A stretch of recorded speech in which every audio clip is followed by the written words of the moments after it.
કોણ રહી ગયું છે? વિશ્વા તારી પાછળ બેઠી છે, રહી ગઈ છે બેટા. જય સિયારામ.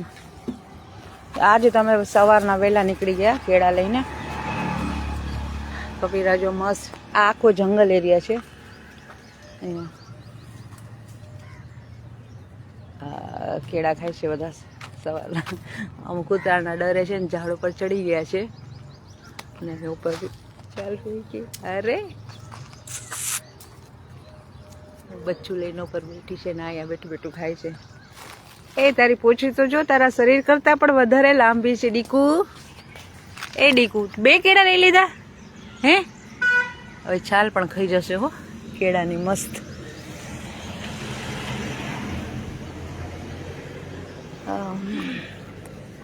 અને અહીંયા જે મેં કીધું હતું ને સેક્ટર 30નું આ ગાર્ડન છે અને આ ભાઈઓને મેં કીધું હતું એટલે આપણે જો અહીંયા હું જે છોટી છોટી કુંડીઓ બધી મૂકું છું ને એટલે અહીંયા પશુ પક્ષીઓ નાખું, જંગલનું પ્રમાણ વધારે છે એટલે જો અહીંયા કુંડી મૂકી આમાં જોઈ પાણી છે.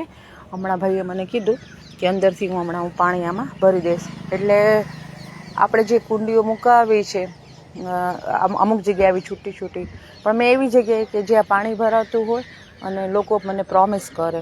આની પહેલાં મેં પોસ્ટ મૂકી હતી કે જે પાણી નહોતા ભરતા ત્યાંથી મેં શું કર્યું કે એ કુંડી ઉપાડી જ લીધી કારણ કે જે દિવસે મૂકી હતી એવી ને એવી કોરી ચોથા દિવસે હતી એટલે એનો કોઈ મતલબ નથી. અને હું આવતા જતાં હું ચક્કર લગાવતી જ હોઉં છું કે આ લોકો અહીંયા કૂતરાઓ છે કેટલા, તમે જુઓ આખો જંગલ વિસ્તાર છે અહીંયા એટલે પાણીની કિલ્લત તો થવાની જ છે. પહેલાં ખાલી કરી નાખો. આ પાણી ખાલી કરી દઉં છું, કચરાવાળું થઈ ગયું છે ને, ધોઈ નાખશો? ના ના સારું સારું. હા હા ના ના કોઈ વાંધો નહીં. તો આ ટાંકીમાં ક્યાંથી પાણી આવે તમારા? અચ્છા ગાર્ડનમાંથી. આ બગીચો બનાવ્યો છે પછી ઘણી વખત અમે સાંજે અહીંયા નીકળીએ ને આ વાંદરા તો અહીંયા સુધી આવવા ન દે. ઓલો વોચમેન લાકડીથી ભગાડે. હું કહું કે બગીચો એના માટે જ છે ઝાડવા. એ ક્યાં જાય એમ હું એમ કહું. આ લોકો કઈ આ માણસોને ચાલવા માટે એને કરવા માટે બગીચો છે પણ આ લોકોની જગ્યા દબાવીને કરવાનું એને ખબર નથી. મેં કીધું રામાયણ ખબર નથી લાગતી. આખી અશોક વાટિકા ખેદાન બેદાન કરી દીધી હતી. આ તો આ જીવ આ ઝાડ ઉપર ન રહીએ તો ક્યાં રહીએ? આ ઈ ચોકીદાર એટલે હું પછી એને ખીજાણી. મેં કીધું કે ભાઈ તમે અહીંથી તો આ ઠેકીને રાત વાસો તો ઝાડ ઉપર કરવા આવે છે ને એમ.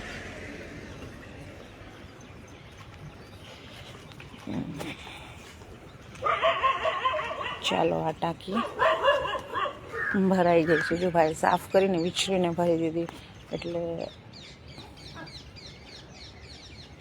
આપ જોઈ રહ્યા છો. શનિવારે હું મૂકી ગઈ હતી આ ટાંકી કુંડી સિમેન્ટની અને આપ જોઈ રહ્યા છો કે પાણી ભરાઈ રહ્યું છે. ચલો થેન્ક યુ, શુક્રિયા, ધન્યવાદ, આભાર.